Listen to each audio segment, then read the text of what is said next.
Il y a une notion très importante, voire primordiale, si tu veux atteindre le succès et la réussite. Il faut que tu aies confiance en toi. Il faut vraiment que, quoi que tu fasses, quoi que tu décides, quoi que tu entreprennes, tu sois sûr, tu sois certain que tes capacités te permettront à obtenir ce que tu souhaites. Pourquoi je te dis ça ?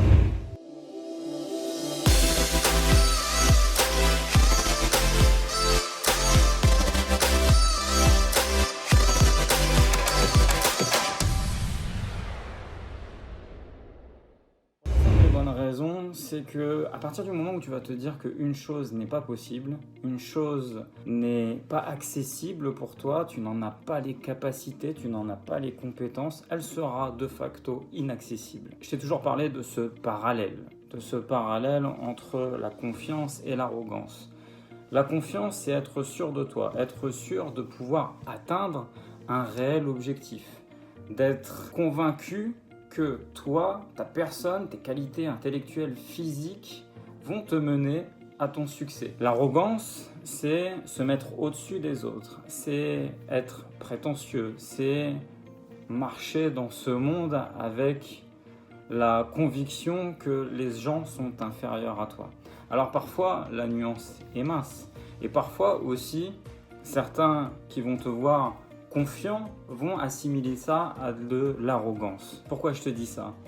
Pour la simple et bonne raison, c'est que toi, lorsque tu vas entreprendre des choses, parce que tu as confiance en toi, que tu vas avec difficulté parfois, peut-être avec dureté, mais à un moment donné, réussir ce que tu as entrepris, tu vas progresser, tu vas être sur une ligne ascendante. Et les personnes qui, à un moment donné dans ta vie, t'ont côtoyé et te voient réussir, à qui tu vas difficilement pouvoir continuer d'accorder du temps parce que leur mindset, leur routine de vie n'est plus du tout la même avec la tienne, eh bien, il va avoir une distanciation entre toi et la personne peut-être qui, à un moment donné, vous côtoyez et verra ton succès comme de l'arrogance. Et c'est là vraiment toute la différence qu'il faut peser entre confiance et arrogance. Il ne faut pas non plus te laisser troubler, te laisser bouleverser par le fait que certains autour de toi, des bruits que tu pourrais entendre à ton encontre, considèrent ta confiance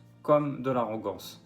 Tu sais, j'aime bien prendre ce parallèle du fond et de la forme. Il faut toujours se méfier du fond et de la forme. Il y avait un joueur de foot, alors malheureusement il jouait dans un club que je n'ai pas trop apprécié, tu sais, moi étant fan de l'OM, mais c'était Zlatan Ibrahimovic. J'ai toujours adoré ce personnage.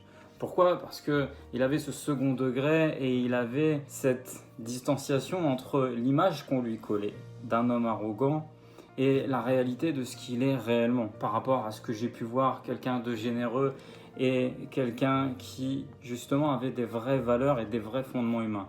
Néanmoins, il s'est forgé une identité, une carapace et aussi il a travaillé, ou alors c'était inné, parce que parfois c'est inné, et pour d'autres il va falloir le travailler, cette confiance en soi. Cette confiance en soi qu'il s'est sûrement auto-répétée, qu'il s'est sûrement convaincu d'avoir confiance en lui, eh bien, l'a permis à atteindre de grands objectifs et à faire une carrière extraordinaire. Sauf au PSG. Mais ce que tu peux comprendre, c'est que généralement, tu vois, quand tu voyais ce type de personnage, ce type de footballeur, tu avais les gens de base qui voyaient cette personne comme quelqu'un d'arrogant. En plus, sachant que lui, il jouait vraiment avec cette subtilité. Et néanmoins, pour moi, à mon sens, ce n'était pas de l'arrogance. C'était simplement une confiance exacerbée en lui-même, qui lui a permis d'atteindre ses objectifs, qui lui a permis de réussir une immense carrière. Et c'est ce que tu dois réussir, c'est d'avoir une confiance absolue en toi. Si à chaque fois que tu te lances dans un projet, que tu veux entreprendre telle et telle chose, que tu te dis tiens, je vais vouloir faire tel et tel investissement, tu remets en doute tes capacités intellectuelles, physiques, morales et ta personne, tu n'y arriveras pas. Tu n'y arriveras pas parce que tu vas rajouter ce mot dramatique, cette coordination dramatique, je ne sais pas comment on pourrait appeler ça, mais ce si. Et si ça se passait mal ? Et si je faisais mal ? Et si les choses ne se déroulaient pas comme elles devraient se dérouler ? Mais tu sais, moi je suis pas vraiment quelqu'un qui est capable. Eh bien, toutes ces mauvais influx que tu vas t'auto-flageller finalement en te disant je ne suis pas capable, je ne peux pas faire ci, je ne peux pas faire ça, va jouer, affecter ta confiance en toi. Et cette confiance, étant inexistante, ne te permettra pas de passer à l'action.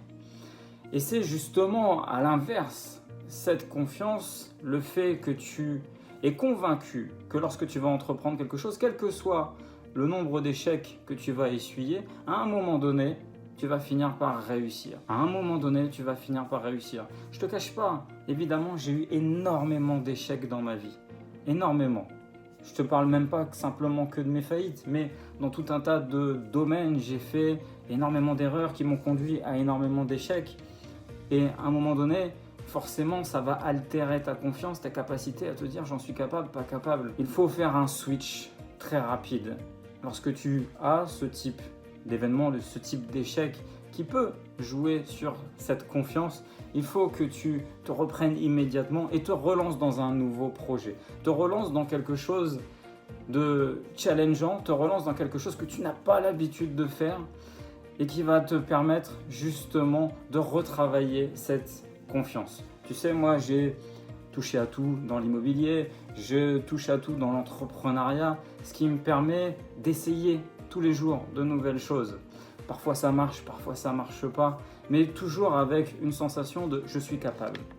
Je suis capable. Et puis, le message que je veux te faire passer à travers cette vidéo, c'est que n'écoute pas. N'écoute pas le bruit du monde. Le bruit du monde, le bruit des gens qui t'entourent, le bruit des gens qui pourraient parler de toi, en ayant cette visibilité de quelqu'un qui a réussi, qui est sur une voie ascendante, une voie du succès, et qui va trouver ta confiance comme de l'arrogance.